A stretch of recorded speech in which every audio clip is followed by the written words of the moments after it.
Hi, it's me, the autistic Gen Xer with anxiety and depression that sometimes does software, and some people call me Tim. And today I would like to talk about PTSD and dreams. I wonder if you can relate. Maybe this applies to you, and or maybe you have somebody in your family that goes through these kind of things, or a friend, and you just want to understand, or maybe you just need to commiserate or realize, hey, it's not just me. I have these issues too. Um, so I have been taking edibles to help me sleep. And I have terrible insomnia and terrible dreams. So the edibles help with both of those. The problem is it helps the dreams by stopping my REM sleep, which makes me slowly, the more I take them, I get fuzzier and fuzzier, and I get less restful sleep. So I start getting more tired. So I have to sleep more. And then I start to get fuzzy and I can't think very well. So that's problematic, right? But then, so for the last 2 weeks, I stopped taking the edibles, and then I can't sleep at all. But the worst part is the dreams. The dreams come back, and they come back really hard. And they're a lot of times, I have PTSD from being in the military. A lot of my dreams are like I had to go back into the military for some reason, like in my 40s, or I'm in the military and it's always I forgot something on a trip, or I'm late and I'm going to miss the bus, or I don't, I didn't learn the music, like I didn't do my homework and I'm going to get in trouble. Um, and there's a lot of dreams where I'm in basic training and everything is going wrong. Some of these dreams have stuck with me uh, for years. I think about them all the time, like they happened. Um, and like last night, I wake up at 2 a.m. and I'm like in a panic. And it takes me a little bit to realize that, hey, this was a dream. It's not real. I'd be like, wait, that didn't happen. That's not real. It was just a stupid dream. You can go back to sleep. And then sometimes, it takes a while to go back to sleep. And then I have another one. And they're very vivid. And I've talked about this before in another video. But my dreams are very strange in that they all have a world that they live in with the same places and the same roads and the same buildings and the same people. Um, so last night I had a dream where we were in Tokyo and we were trying to take the subway, and we had all these bags. We had probably like 10 bags for some reason. And my wife said, hey, I can't carry any of these. You got to do it. And she walked off, and I had like 10 bags, and I'm like, I can't carry them all. I can't take them in batches because someone's going to take something. Um, I'm going to miss the train. And there was a lot of stress. I probably spent, in my dream a few minutes trying to work it out. And then I woke up in a panic and had to be like, I didn't do that. It wasn't real. Nothing happened. This happens a lot. So yes, I'm able to fix my insomnia. I've developed a nightly routine. I start taking showers in the evening. A nice warm shower really calms me down, and it's sort of a signal like, hey man, it's bedtime. No caffeine afternoon. Don't eat anything, big and heavy before I go to bed.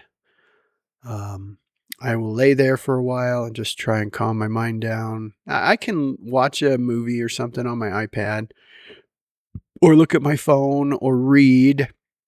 That doesn't really seem to affect it. I do that or don't do that. It doesn't matter.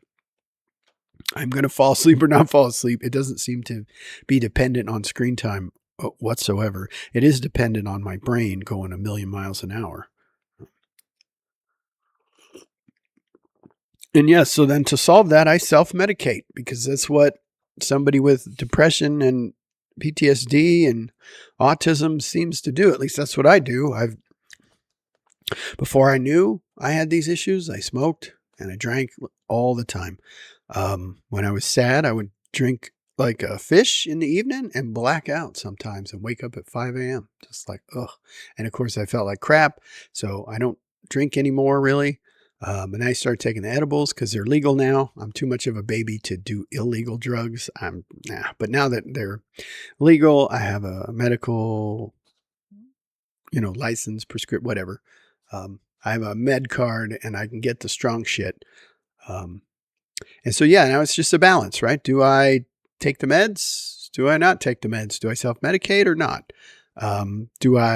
Which bad thing do I want? Do I want to slowly get fuzzy and tired, but sleep well-ish and have no dreams? Or do I want to wake up refreshed and mentally there, but also have trouble sleeping and wake up with like anxiety from my dreams?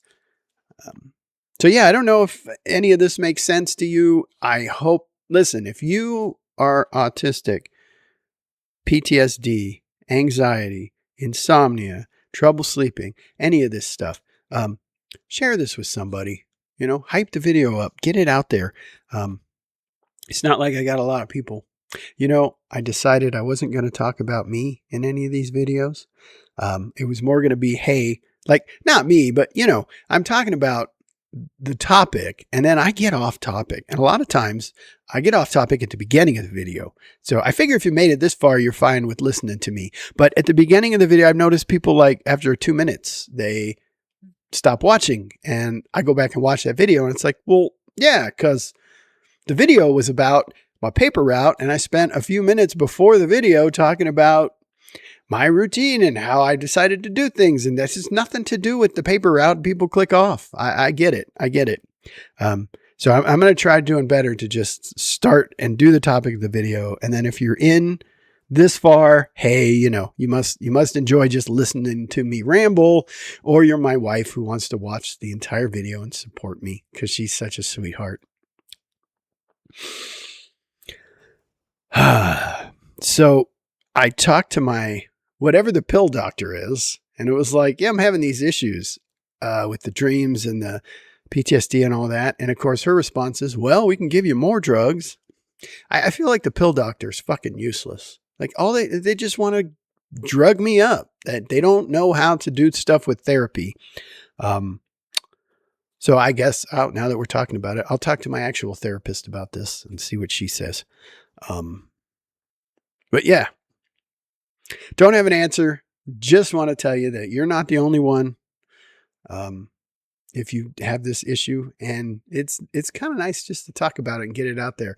I'm not very good at talking to my wife or to human beings about this kind of stuff, but I can talk to a camera just fine. It's kind of like writing down what's wrong with me versus telling somebody. It's a lot easier to write it down than to just speak it, partly because soon as I start talking about this stuff, I start to get stressed and I forget what the hell I was doing. Writing it down is much better. Talking to you is much better on the camera because you're not actually here. You'll see it later. Don't forget to like, comment, subscribe, do all the things for the algorithm. And until next time, peace.